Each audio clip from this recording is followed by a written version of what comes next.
Deterrence is concerned with influencing the choices that another party will make, and doing it by influencing his expectations of how we will behave. Thomas C. Schelling, The Strategy of Conflict, 1960. In the final analysis, North Korean President Kim Jong-un will never surrender his country's nuclear weapons. Do otherwise would be to willingly renounce that country's only real and residual claim to meaningful international power. It follows that complete denuclearization is plainly an ill-considered diplomatic goal for the United States, and that Washington should focus instead on creating the necessary conditions for stable nuclear deterrence. For the United States and its pertinent allies, any upcoming negotiations with North Korea should be oriented to struggles of mind over mind, not merely mind over matter. During these struggles, which ought to be less about curtailing specific weapons than about diminishing overall enemy threats, each side, at least as long as it remains rational, will doubtlessly seek escalation dominance. Simultaneously, however, both Washington and Pyongyang will strive for this objective without critically endangering their own prospects for national survival. Should the American side sometime calculate that its North Korean counterpart is not fully rational, incentives to undertake far-reaching military preemptions could then become compelling or even overwhelming. At the same time, allowing the United States to reach this all-or-nothing set of choices would reveal unimaginably shallow American diplomacy. While American lawyers might claim U.S.-led defensive first strikes or preemption are anticipatory self-defense, any such victory would be narrowly legalistic and strategically unsatisfying. Key questions arise. What would it mean to be victorious, if only at the intolerable cost of extraordinarily high fatalities? Of what conceivable benefit could it be for the United States to claim that its defensive first strike was lawful, but only to then suffer concurrently destructive enemy retaliations? What is needed, going forward, is the creation of a stable nuclear deterrence regime between Washington and Pyongyang, one that takes into proper account the corollary expectations of Moscow and Beijing.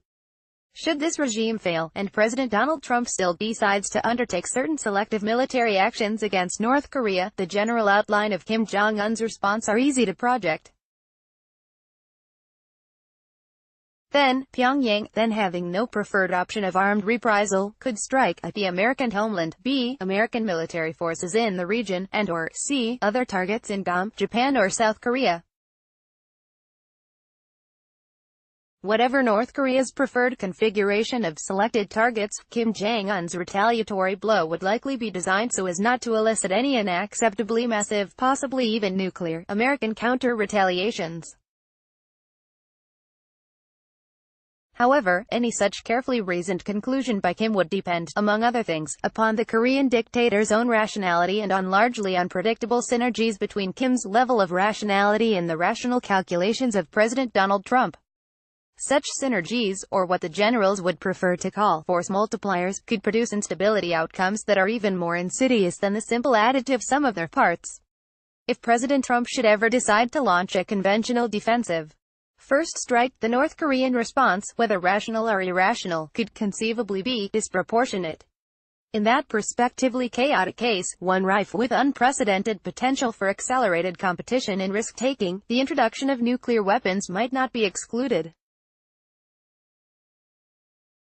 If, on the other hand, President Donald Trump's defensive first strike against North Korea were dramatically less than massive, a fully rational adversary in Pyongyang might then determine that his chosen reprisal be correspondingly limited. But if Trump's consciously rational and systematically calibrated attack upon North Korea were wittingly or unwittingly launched against an irrational Kim, the plausible response could still be an all-out retaliation.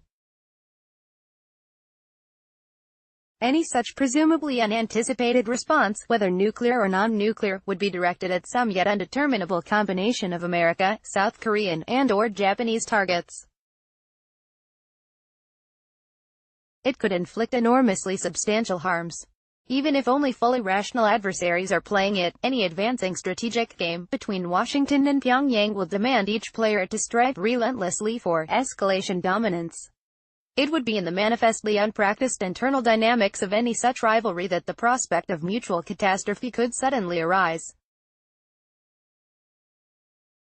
Looking ahead, this plainly unwanted outcome could be produced in unexpected increments of escalation by one or both national players, or, instead, by any sudden quantum leap in destructiveness undertaken by either side.